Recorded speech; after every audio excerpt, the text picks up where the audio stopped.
All right, good evening. Let's go ahead and get started. It is now 7 o'clock, I believe, across Covington and the Northern Kentucky metro area. I know a lot of you are probably pretty well inside right now, so we hope that you'll take some time to tune in and join us here for the Frankfort Link Live. I'm Michael Monks. I'm joined again, as always, by Link NKY politics and government reporter Mark Payne, who is embedded in Frankfort for the duration of the 2022 Kentucky General Assembly legislative session. Mark, thanks for being with us again.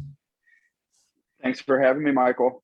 We'll get to talk about what's gone down this week in Frankfort, including tonight's storm momentarily. We're also happy to be joined by two local lawmakers, State Representative Kim Moser, a Republican of Taylor Mill. Representative Moser, thank you for being with us. I guess that's my cue to unmute. Hi, Michael. It's good to be with you. It's good to be with you as well. And also Democrat of Covington, Representative Buddy Wheatley. Thank you for being with us, Representative Wheatley. My pleasure, Michael. I'm down here in the urban core with you, so just hearing the scrapers go by. That might have been me walking by. It was a treacherous walk back here to the office. And he is the vice chairman of the Kenton County Democratic Party. His name is Dave Meyer. Dave, thanks for being with us this evening. Thank you for having me, Michael.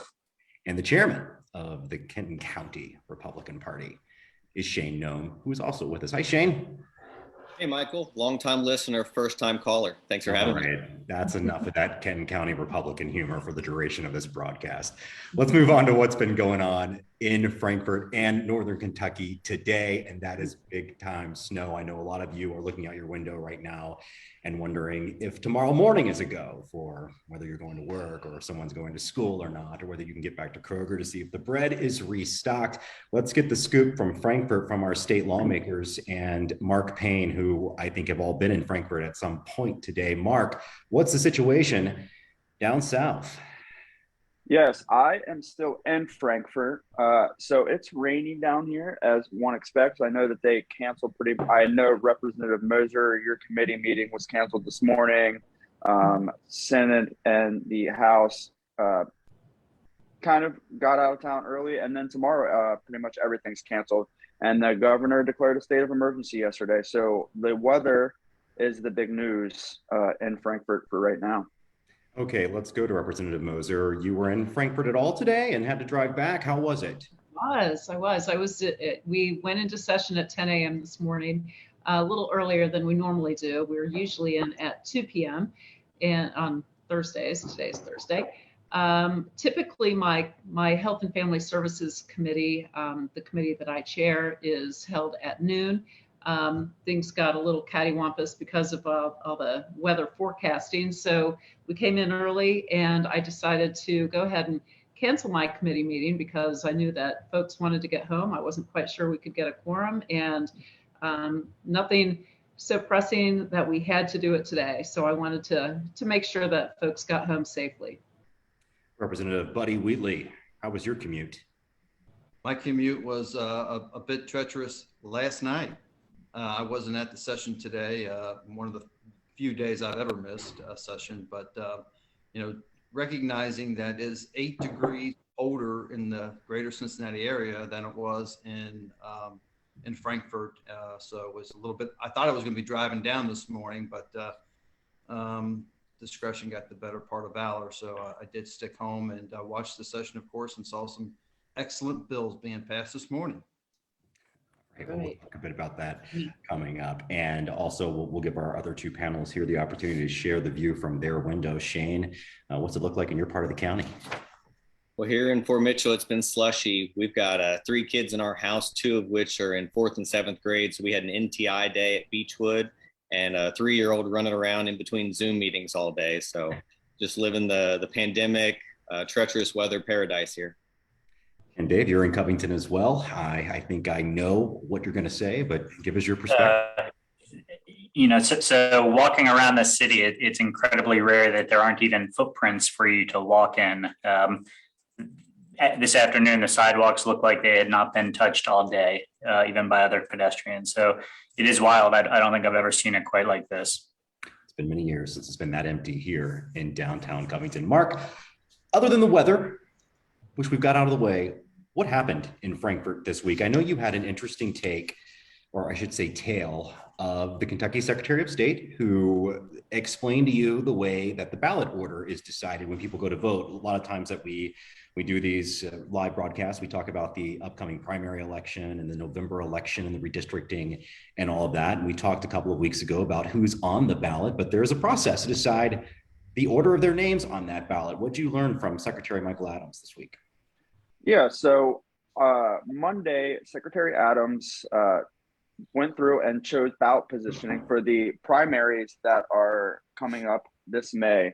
And he does it in a pretty interesting fashion. He takes wooden blocks numbered 1 through 27, puts them in a small replica bourbon barrel, shakes them up, and pulls them out.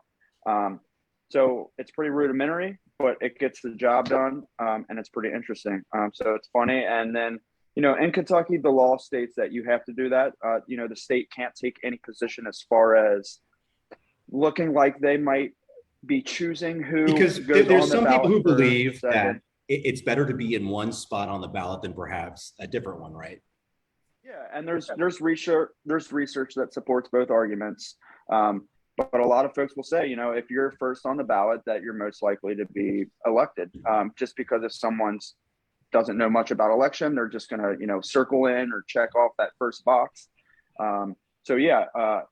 In some research studies, it does show that ballot positioning matters. Let me go to Kenton County GOP Chairman Shane Noem. You're a veteran of multiple campaigns. How big of a deal is it on ballot drawing day? Are you concerned about that at all? It's not, the stakes can't possibly be as high as an NFL overtime coin toss.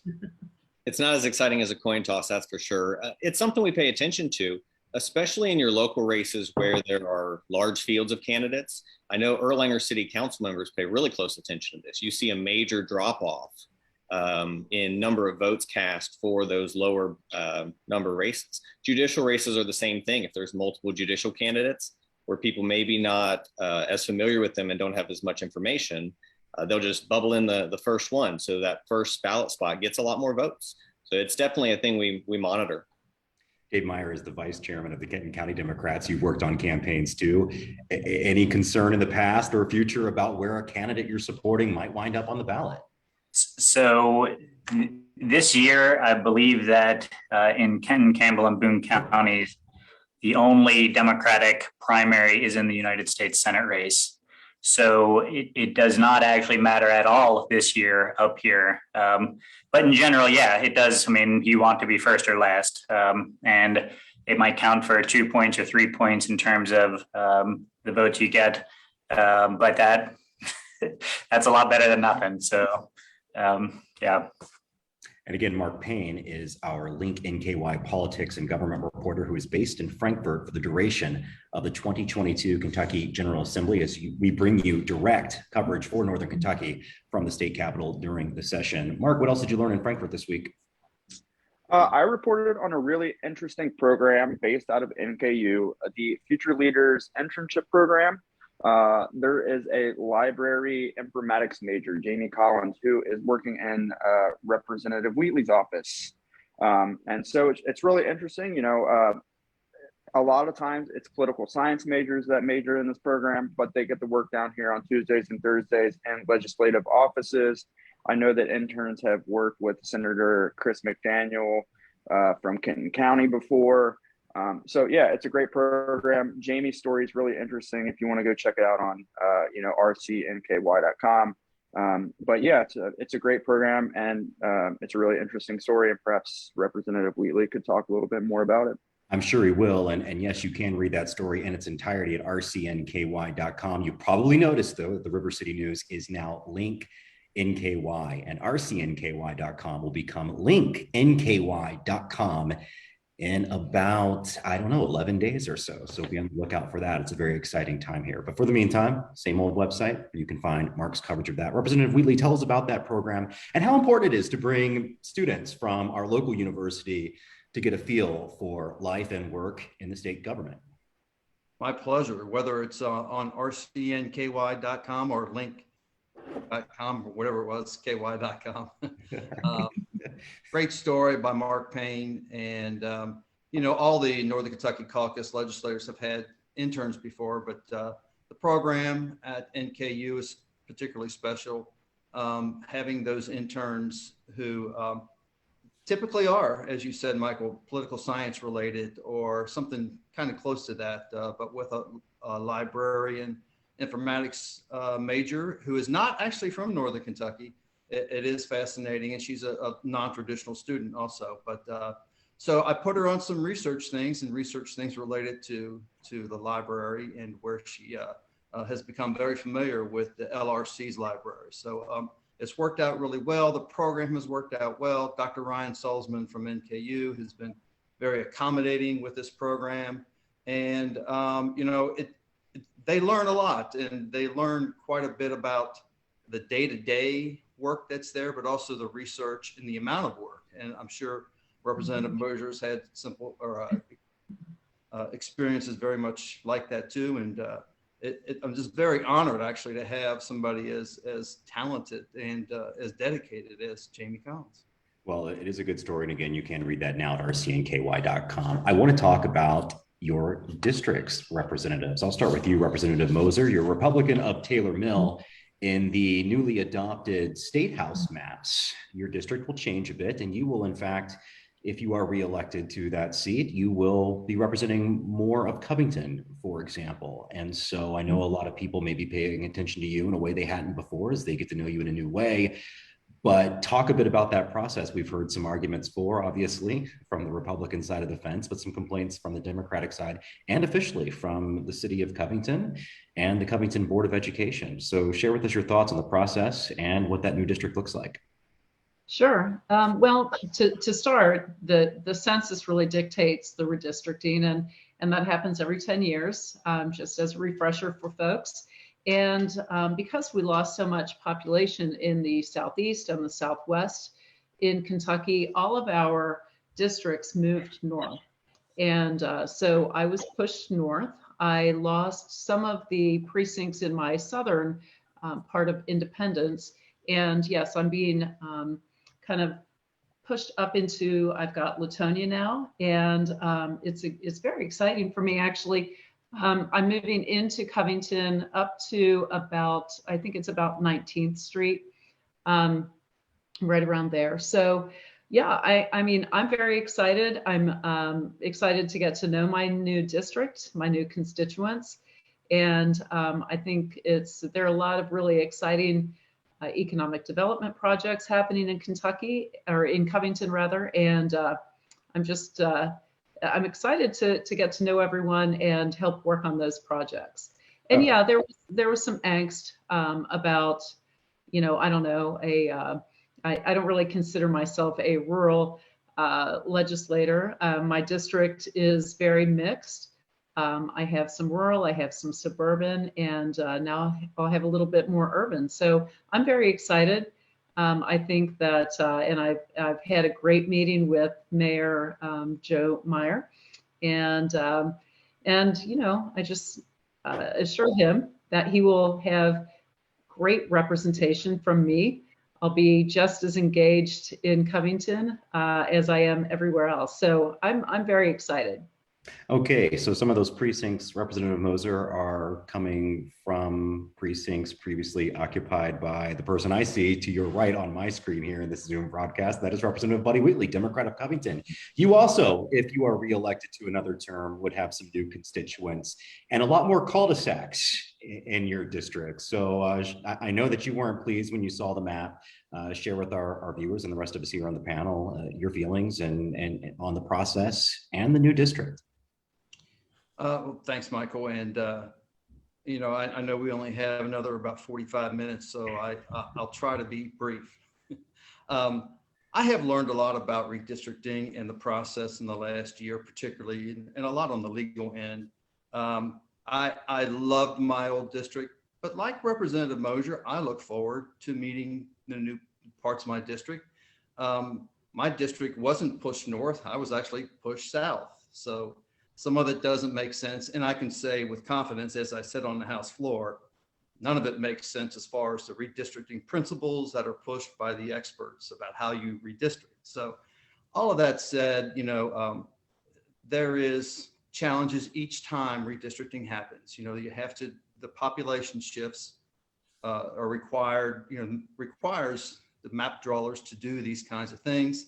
And there are a lot of legal restrictions and guidelines on how you're supposed to do this.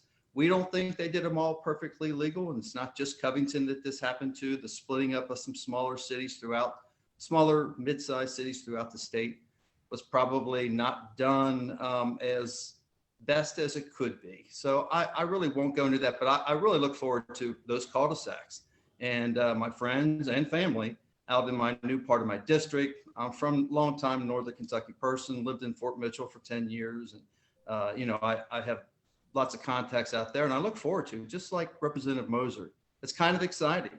So, I have a lot of things that I want to get done for my district as it is for now, because we are in these districts until the election happens. And then I look forward to doing the new things for the new parts of my district and getting to know them. Does that your district currently, the one that sent you to Frankfort last time, is primarily North Covington and Ludlow, Bromley, Park Hills area, but now you are being shifted into this district. The 65th House district is being shifted to include a lot of Edgewood, a lot more Fort Wright. Would you have like the Dillards now and Crestview Hills? Is that in the 65th now too? Yes, there's one precinct. Crestview Hills has 2 precincts, and I have the more easternly precinct of Crestview Hills and Dillards, yes, which I used to run around when I trained for the marathon back, many years ago, when I lived in Fort Mitchell. But yes, it is all of Fort Wright, all of Park Hills, about 6 precincts into Edgewood, and one of the precincts of Crestview Hills, and no longer none of Bromley, none of Ludlow, and a little part of West Covington also has been put into Representative Banta's district. Yes, of course. Your district was also taken for a representative who was coming in from the western part of Kenton County and Fort Mitchell. Speaking of Fort Mitchell, let's go to Kenton County GOP Chairman Shane Noem. From the Republican perspective, Shane, why does Democrat Buddy Wheatley of Covington now have the Dillards in the 65th House district? Well, not being a legislator, I wasn't able to get in the weeds on the mathematics side of drawing these lines. It's completely a legislature decision. But from my perspective, I think Covington and Kenton County win under these maps. Kenton County went from 6 legislators to 10. Covington in particular gained a senator and gained a representative out of it. So those are more voices walking into the Capitol every day saying, what's best for Kenton County? What's best for Covington? In particular, the voice gained in Representative Banta and Representative Moser. You've got 2 very respected legislators in the majority party representing Covington. No disrespect to Representative Wheatley, but I bet he will agree with something Senator Mitch McConnell often says, and that's, I've governed in the majority, I've governed in the minority, I'd much rather govern in the majority. There's just a lot more that you can do, a lot more amplification that your voice has. And so I think you'll see Covington represented very, very well under these new maps, and we're very excited. Dave Meyer is the vice chairman of the Kenton County Democrats. Dave, I have a suspicion you see things differently. I do a bit here. First, I hope that Shane is right, and that if these maps do survive judicial scrutiny, that the new Republican representatives in the area are interested in advocating for the city of Covington and for the residents here. I think that everyone kind of knows that what's really going on here is that the math did not require these changes. This was not something that was forced on us by the census. This is a pretty crass attempt to break up potentially competing political constituencies in Covington. It's to break up the Democratic base up here. And I mean, we know that this is how redistricting works. We know that we have communities of interest here that are outside of the political process, that aren't partisan, Democrat or Republican, and that it's those communities of interest that end up getting damaged in this process. So, Covington has had a single primary representative since the 1891 Constitution.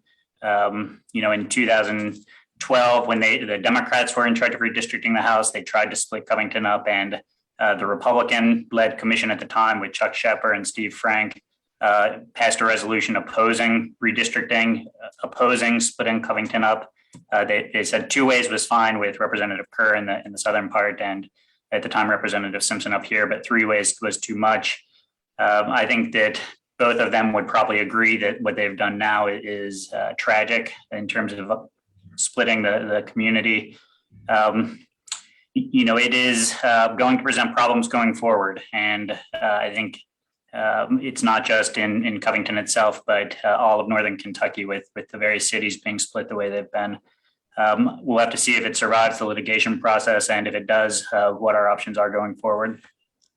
I want to ask you, Representative Moser, the Republicans in the State House have a pretty significant, I think 3-to-1 majority, supermajority, impenetrable majority. You can virtually do what you want unless the courts intervene.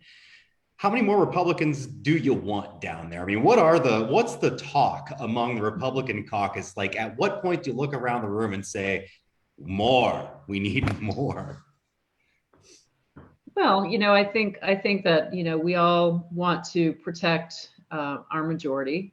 And it is, in our opinion, important to be able to get the good work done. We've passed some very business-friendly policies since we have taken the majority, and it's benefiting Covington. It's benefiting our state. And I think that, all of the growth that we're seeing is a result of some of the really good policies that we passed. So, and as Representative Wheatley knows, I am very bipartisan in the work that I do. And in fact, we're working on a bill together now that we can talk about later if you want. But, I think that regardless of who is in charge, it is important that we all work together, and I intend to do that. How many do we need? It gets interesting when you have the majority, and like any family, you have disagreements, and it's interesting. I enjoy being in the majority. I've never been in the minority. I don't really want to be in the minority. I do think that Covington wins, having if Representative Wheatley is reelected, he's doing a fine job, and I think that we work together well, and I anticipate that continuing. I mean, technically, you hope Buddy loses, right? I mean, you're going to support. Well, I mean, well, Mike, I'll even jump in to say, it's politics, and it's, Democrats and Republicans. I think I work well with all of the Northern Kentucky caucus and many of the others in the Republican leadership. You have to, if you want to get anything done and as part of a 25-member minority, you do. Also the imbalance is a lot not helpful, I think, in just the spirit of democracy. Some of the things we've seen this session as far as limiting voices with some rule changes and having the ability to change the rules in a heartbeat. I'm talking about the majority party when it comes to procedural things we do on the floor. More things like that are happening throughout, I guess, as time goes on, that the majority party has the kind of majority they do. And a better balance is a better balance. It gives us an opportunity to speak, to be able to have dissent. One of the cornerstones of democracy is to hear the other side.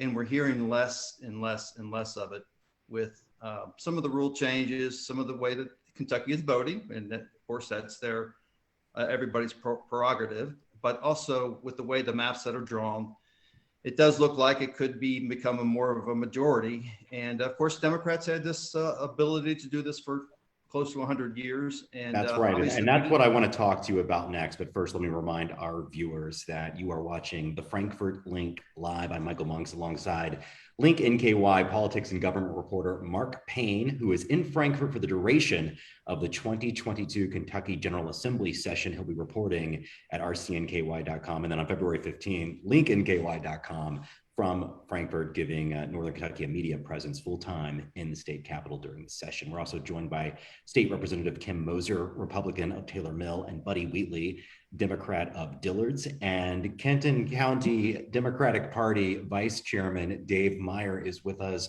along with Kenton County Republican Chairman Shane Noem. I kid Representative Wheatley, of course, he's a Democrat of Covington. And I want to ask you, Representative Wheatley, because yes, the shoe was on the other foot for a long time in Kentucky history. Democratic supermajorities in the state capitol, in the state house for longer than the state senate. I know I have that wrong, but had in the state house for a very, very long time. And I'm wondering, how does the party get in the shape that it's in Kentucky, where it isn't competitive really in most parts of the state? And specifically, it's not competitive in Northern Kentucky. This is an election year for local offices as well. And there are county-wide elections in Kentucky's third largest county where your party is fielding no candidates at all whatsoever. How does the party get in this condition repeatedly, cycle after cycle? You know, Michael, if I had the answer to that, we wouldn't be in this situation. And also, throughout the country, we're seeing more of the urban, suburban, rural divide. And I also believe that the national politics are playing a lot more of a role in the state of Kentucky than other areas. I also think that, you know, it was a very conservative Democratic Party that was in power for as long as they were. And they played the games and they knew all the things to do to maintain that control for as long as possible. And Kentucky was one of the last Southern states to switch its majority status from Democrat to Republican. And it has swung hard. So the pendulum will eventually swing back. We think the voters will eventually see the value of a more balanced representation in Frankfort.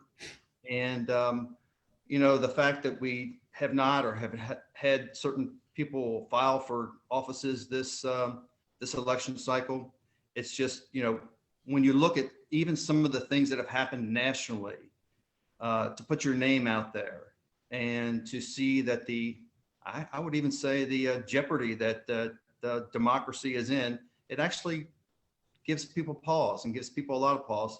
And to get into the minority level of what you do, you got to have a lot of courage. And I can tell you that it does take that. And I look forward to doing it. I like being a representative. I feel like I can be effective continuously. And I don't know if, you know, somebody who is new to it will want to get into it when it's in this kind of situation. So, you know, we will work and continue to work to swing that pendulum back. I'm going to go over to Shane Noem. He is the chairman of the Kenton County Republican Party. And Representative Wheatley said something that I just wrote an editorial about that will be in our print edition coming in mailboxes across all three counties at the end of February. That basically states the problem with a lot of local politics is that we view most government actions and certainly campaigns through a national lens now.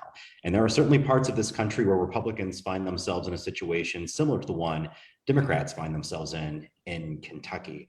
Do you agree that national politics are perhaps negatively impacting our understanding of the significance and of the actual issues that surround local politics, state politics? It definitely has a role, and it depends on the race in a lot of cases. But at the end of the day, all politics are local. We've got really good representatives representing us in Kenton County, especially on the county level. And I think that speaks volumes as to why nobody is running against them. And so at the end of the day, you know, the Republican elected official that you can yell at the grocery store is going to be what you think of as the Republican Party. Obviously, what you see on the news at 6 o'clock every night is going to have an impression too. But, you know, your locals are going to have a really big impact on that. We've got a really interesting county politically, where we've got three bands, and Boone, Kenton, and Campbell all kind of fall under this. We've got a strong urban core, we've got a suburban ring, and we've got a rural belt along the southern part of the county. And there are three very different constituencies and three very different groups of interests. And again, I think it speaks volumes to our elected officials that they're representing all three different interests really well. And I think that's going to be what the Republican Party needs to focus on moving forward, is making sure that all the constituencies are being represented appropriately and adequately, and their voices are being heard. Dave Meyer is the vice chairman of the Kenton County Democratic Party. I imagine that approval ratings of the Republican fiscal court, no comment on their performance, certainly, but there's no debate going on. I imagine that it's not their popularity that is keeping Democrats out of the field. Why aren't there Democrats running?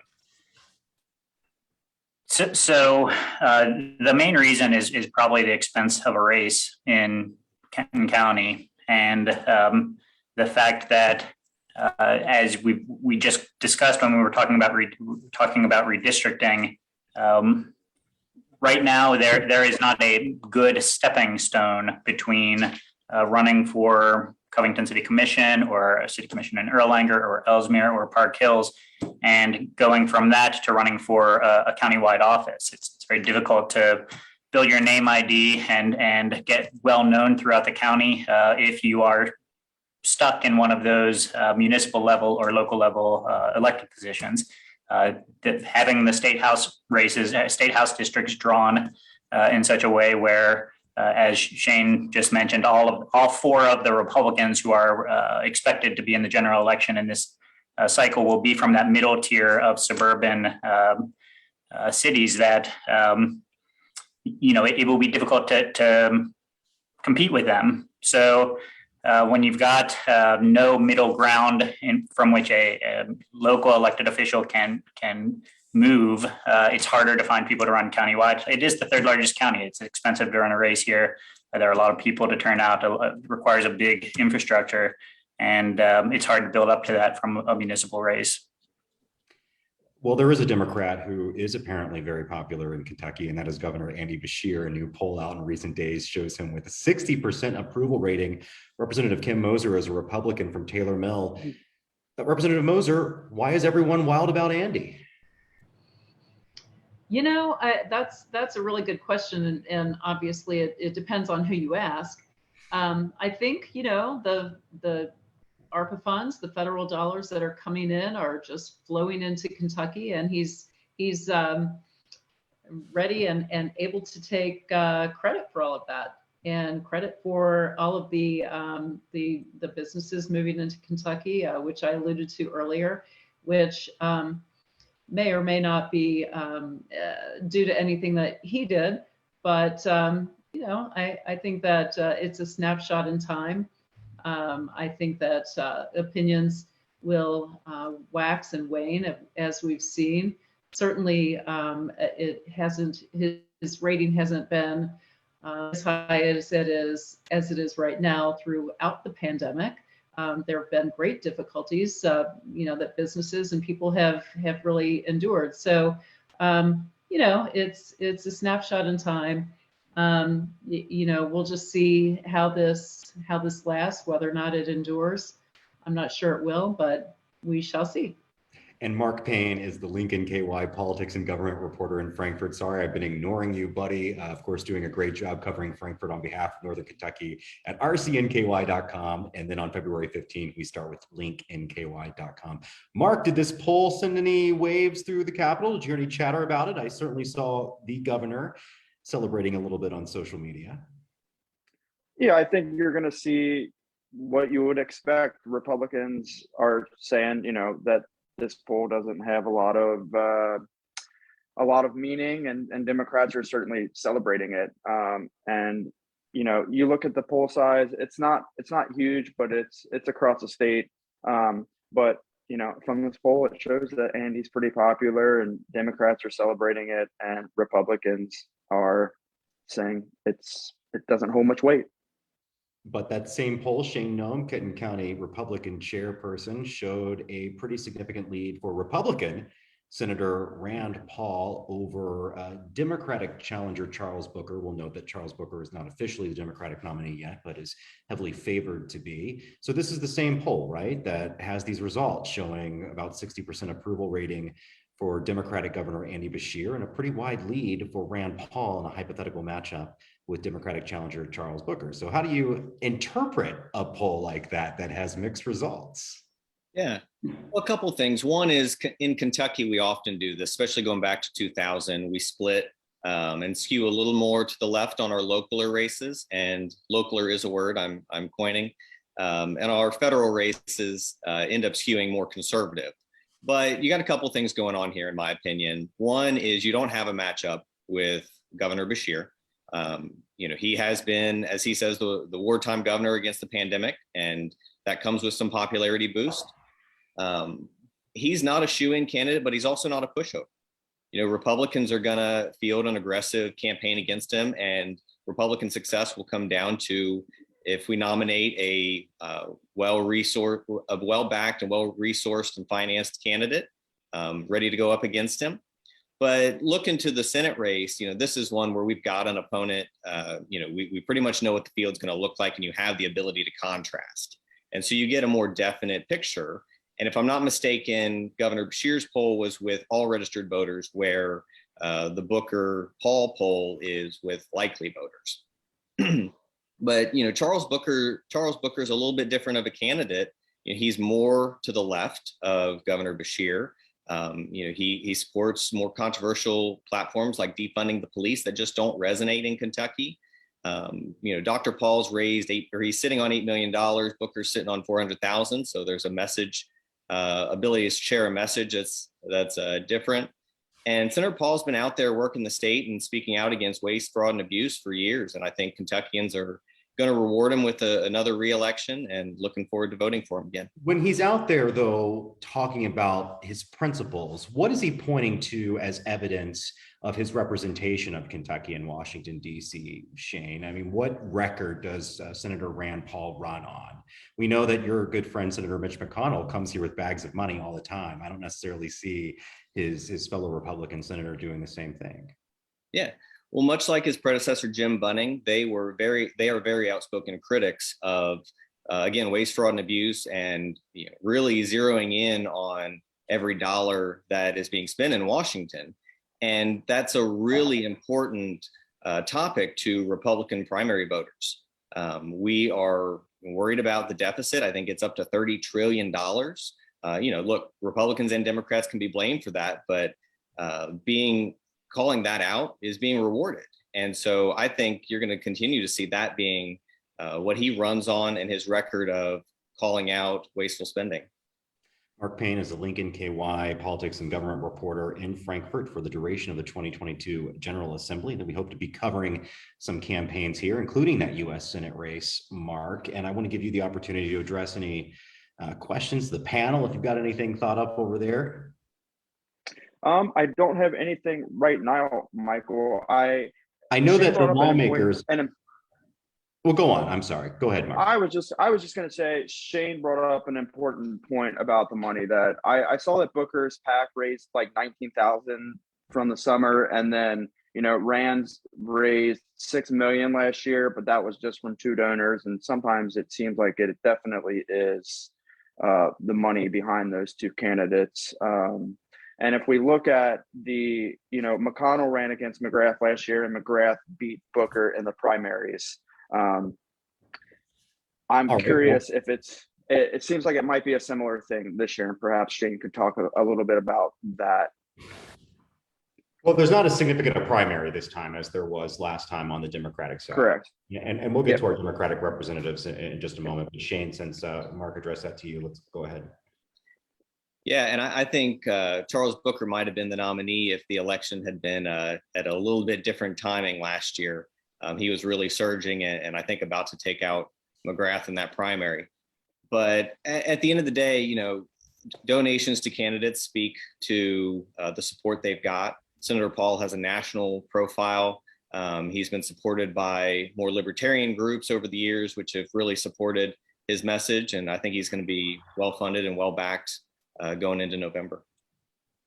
Dave Meyer is the vice chairman of the Kenton County Democratic Party. I know that the 2020 Democratic primary left some salty feelings, as some partisan, or I guess inter-party primaries do often, every now and then, and place to place. But this time, Charles Booker seems to be the front runner without serious competition there in the Democratic primary. Is he going to have a message that resonates more statewide. I heard from our Republican friends here on the panel that maybe Andy Beshear is a different kind of Democrat for some people to consider compared to somebody like Charles Booker. So I realize this is kind of a cop-out, but I am an officer within the Democratic Party, and we are neutral in primaries, even from a pontification standard. So what I'll say is that elections change fast, and we saw this. I mean, the lesson of 2020 that I took away was that going into May and then into June, it looked like there was not going to be a primary in the Democratic side then either in 2020. And the facts on the ground changed. And when the facts on the ground changed, candidates were able to take advantage and raise an awful lot of money very fast and compete in a way that no one expected to happen.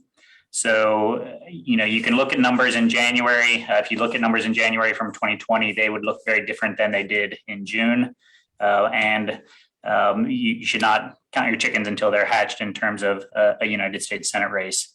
You guys will let me go back to the Beshear stuff for a minute. There's not a primary there yet. I think that the numbers that we saw in the polling for Governor Beshear confirmed what we thought. And they confirmed it because the Republican legislature has spent the last year and a half trying to strip authority from the governor's office, from the executive branch. And we know that they're doing that primarily because they don't expect to take it back in 2023. Just this week, they are trying to do constitutional amendments to allow them to call themselves into special session. They're trying to take the Kentucky State Police away from the governor. They're doing issue after issue. They are stripping the governor's authority, just like they did. I mean, they've done this around the country in Wisconsin and North Carolina, elsewhere. They wouldn't be doing that here if they didn't think there was a pretty good chance that Governor Beshear was going to be governor past 2023.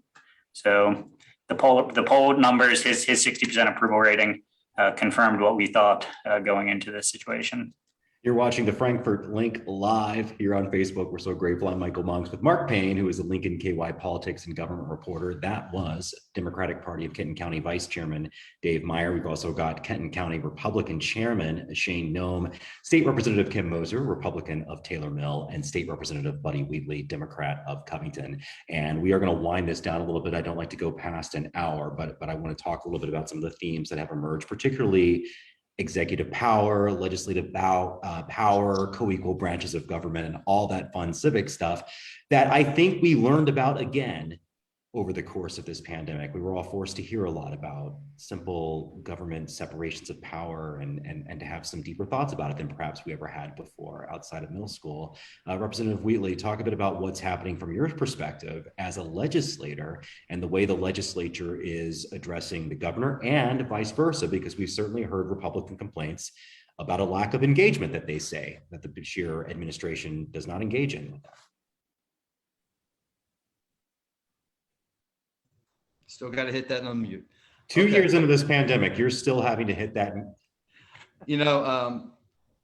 I'll address the last part first. I have been, I'll call it very fortunate to get to know the governor on a more of a personal level in the last couple of years. And the stiff wooden character that was maybe the part of his persona a couple of years ago, I think all of Kentucky and even all of the country has seen a kind, compassionate, empathetic, hardworking governor that they just like.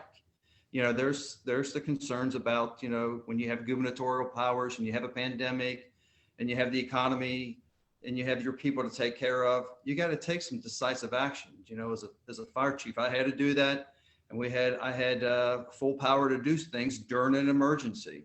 Now, an emergency lasting as long as it has had an effect on people's consciousness about, what is an emergency and how much power should governors have.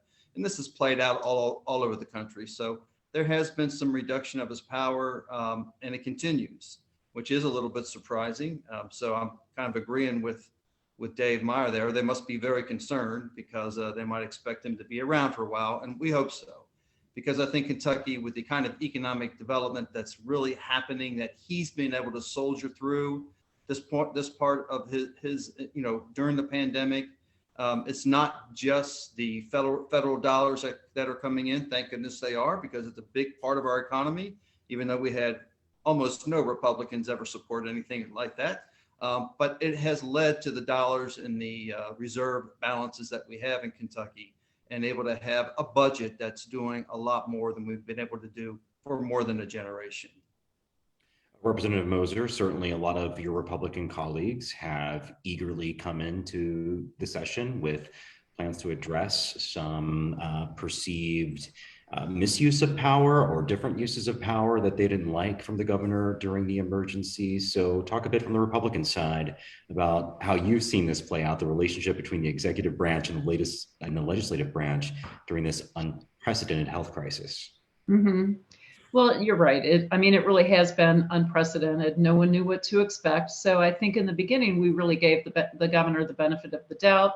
We were all trying to really wade through what this meant. And as the pandemic went on, I think that it really highlighted a lack of checks and balances in the executive, through the executive orders that were being passed.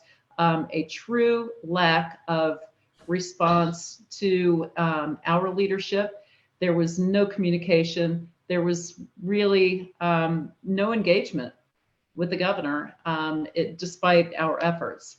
And I think that level of frustration is what led us to really look at making sure that we have some legislative checks and balances, and that and the Supreme Court agreed with us that there is a separation of powers. We are co-equal branches of the government, and we should be part of any major decisions that affect our state, our citizens, and that just was not happening during the pandemic.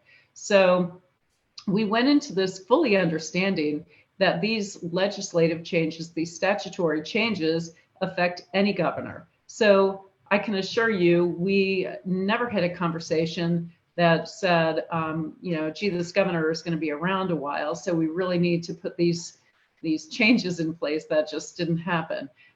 We were very thoughtful in our approach to making sure that our constituency has representation through any state of emergency. Now, this state of emergency has gone on far longer than anyone anticipated.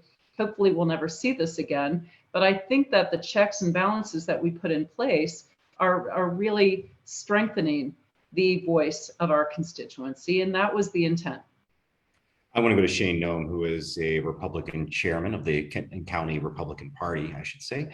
And Shane, I'm wondering what it's like to be involved in the Republican Party, which seems to have, less cohesiveness on how to respond to COVID. And certainly we're all tired of this thing 2 years later, but for the duration of this pandemic, I've seen a lot of mixed messages from Republican leaders and Republican candidates on mask and no mask and vaccine or no vaccine and that sort of thing. And so I'm wondering how you, as an active member of the Republican Party in Kenton County, have had to navigate those different Republican sects within the organization. Yeah, I would say it's more apparent with the Republican activists and Republican candidates, but this is really, there's a lot of debate on all sides of it. I'm vaxxed, I mask up where appropriate, and encourage everybody to consult with their healthcare provider to do what's best for them. But aside from that, when it gets down to the differences on policy, as the legislators noted, the governor chose a go it alone approach here in Kentucky. He hasn't consulted with the legislators. He hasn't consulted with anybody outside of his circle. And you have to own that. There's Kentucky businesses that have closed because of the decisions he's made. The childcare centers that were shut down, he's got to answer for those. He can't put the blame on legislators when he chose to go that alone. The unemployment insurance debacle, he's going to have to deal with himself. 400,000 emails were deleted and not responded to. The auditor's report showed that. He's got to answer for that. He can't share blame with anybody else. So there are consequences that when there's a nominee from the Republican side, I'm sure we'll hear a lot more about that. But that's really the risk. There are a lot of opinions and thoughts on this, but at the end of the day, The science is simple: wear a mask, get vaccinated, protect yourself.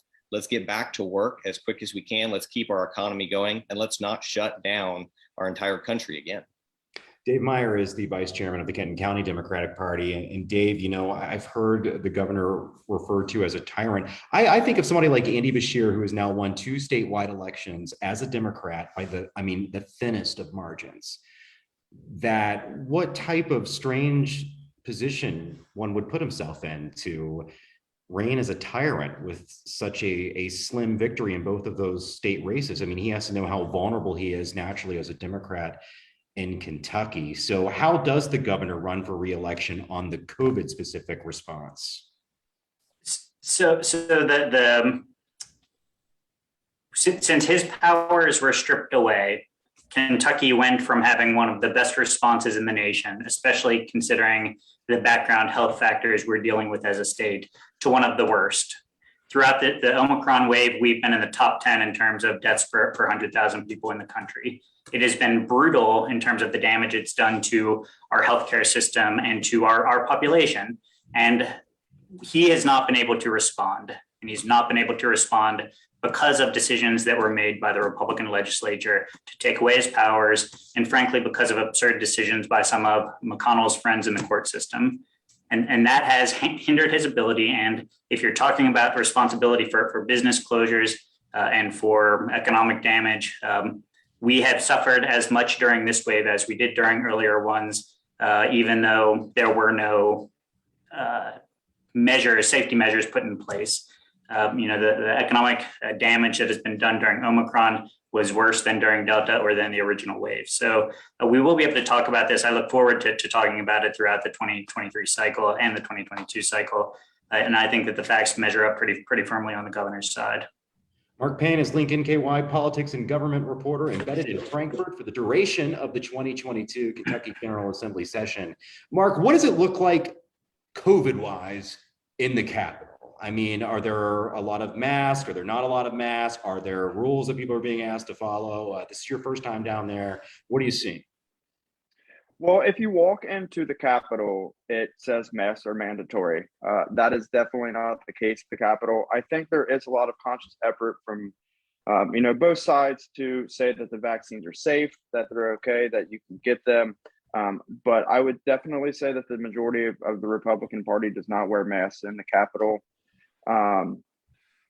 And it is not something that is on the minds of folks. I know that there were a few candidates or a few representatives and senators that got COVID.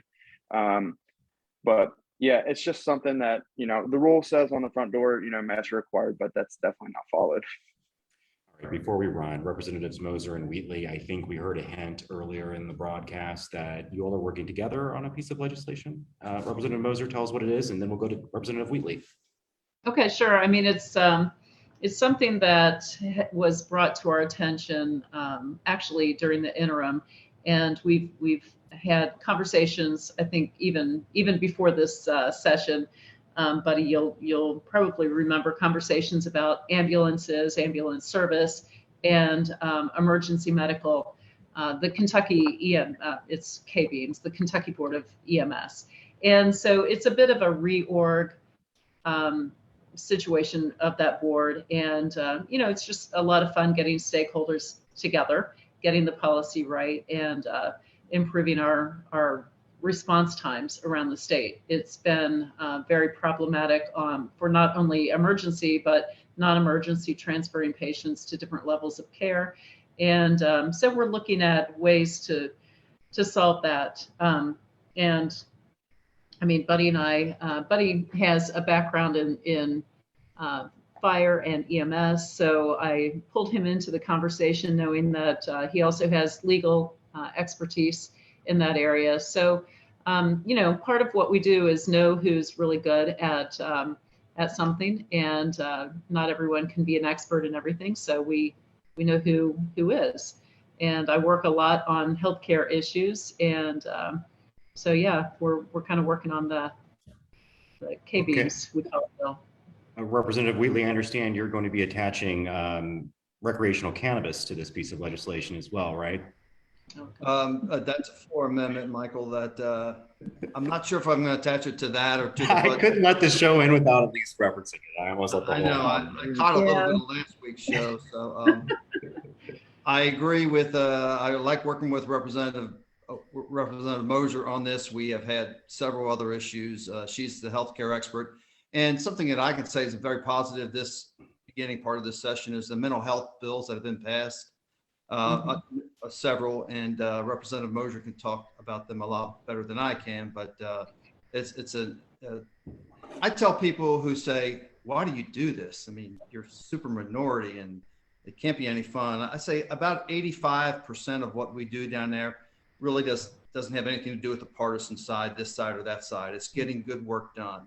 And I enjoy doing that, and I look forward to doing that. I work hard doing it, as does Representative Moser.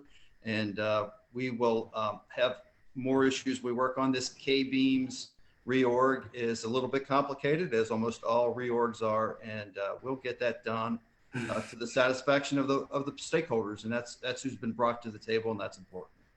That's Representative Buddy Wheatley, Democrat of Covington. We've also been joined by Representative Kimberly Moser, Republican of Taylor Mill, Kenton County Democratic Party Vice Chairman Dave Meyer, Kenton County Republican Chairman Shane Noem, and my good pal, Link NKY Politics and Government reporter Mark Payne. Mark, what should we be looking for next week in Frankfort?